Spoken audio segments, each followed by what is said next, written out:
ஐயான்னு கூப்பிடுறது ஐயா ராமதாஸ் ஐயா மட்டும்தான். நாங்கள் யாரையும் அவ்வளோ சீக்கிரம் அவ்வளோ உயர்த்திலாம் யாரையும் வச்சிட மாட்டோம். ஐயா உங்களோட பதிவு ஒன்று பேட்டி பார்த்தேன் காலையில். திராவிட கட்சிகளோட தான் நீங்கள் கூட்டணின்னு சொல்லியிருக்கீங்க. ஒன்னே ஒன்று மட்டும் சொல்கிறேன், நீங்கள் எந்த திராவிட கட்சி கூட வேணாலும் போய் சேர்ந்துக்குங்க, நாங்கள் வேணான்னு சொல்ல. ஆனால் திமுகவில் போய் சேர்ந்தீங்கன்னா சத்தியமாக சொல்கிறேன், ஒரு பாட்டில் விஷத்தை வாங்கி ஒரு குடும்பத்து கையிலே கொடுத்துட்டு கொண்டுட்டு நீங்கள் போய் சேர்ந்துருங்க. ஏன்னா உங்களுக்கு நல்லா தெரியும், 10.5 கோர்ட்ல தடை பண்ணி நிறுத்தினது யாருன்றது உங்களுக்கு நல்லா தெரியும். அது திமுக தான்ன்றது உங்களுக்கு நல்லா தெரியும். திமுக கூட நிறைய பல கட்சிகள் பல சங்கங்கள் சேர்ந்து எல்லாரும் சேர்ந்து கெடுத்தாங்க.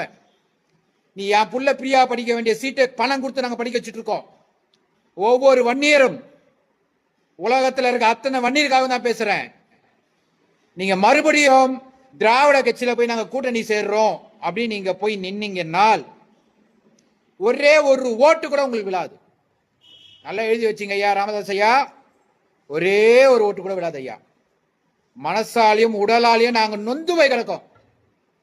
ஜாதி மதத்துக்காக நான் பேசல. எங்கள் இனம் இன்னைக்கு கிடக்கு, செத்து கிடக்கு. எத்தனை பேர் வீடு இல்லாம இருக்கான், எத்தனையோ பேர் சோறு தண்ணி இல்லாம இருக்கான், எத்தனையோ போல உடம்பு முடியாம கிடக்கான். இங்க எந்த வன்னியனுக்கும் எதுவும் இல்லை, எதுவும் கிடைக்கல.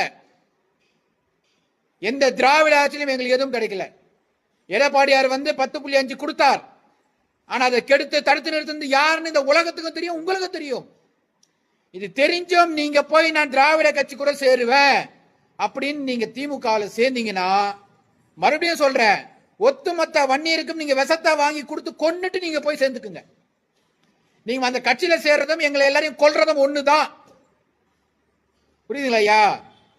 ஐயா சிங்கம் மாறி இருந்தீங்க ஐயா, சிங்கம் மாறி இருந்தீங்க ஐயா. யார் யார் பேச்சை கேட்டுட்டு இன்னைக்கு இதெல்லாம் நமக்கு தேவையாயா? ஐயா இதை விட ஒரு மனசு வலி என்ன தெரியுமா ஐயா? பாமக உள்ள வந்தா நாங்க உள்ள இருக்க மாட்டோம்னு ஒருத்தர் சொல்றாரு. எவ்வளவு அசிங்கம், எத்தனை கேவலமா இருக்கு தெரியுமா எங்களுக்கு எல்லாம்? அவமானமா இருக்கு ஐயா, அவமானமா இருக்கு. வீட தேடி சீட்டு பேசுற காலம் போய் யாரா உங்களை கூட்டணியில சேர்த்து பண்ற காலத்தை நீங்க உருவாக்கி வச்சிருக்கீங்க. நான் என்ன சொல்றேன், அன்புமணி அவர்கள் உங்க பையன் தானே, உங்க வாரிசு தானே, உங்க ரத்தம் தானே. அதிமுக சென்டர்ல கௌரவம் என்னையா இருக்குதுல? அப்பம்புள்ளிக்குள்ள என்ன கௌரவம் இருக்கு?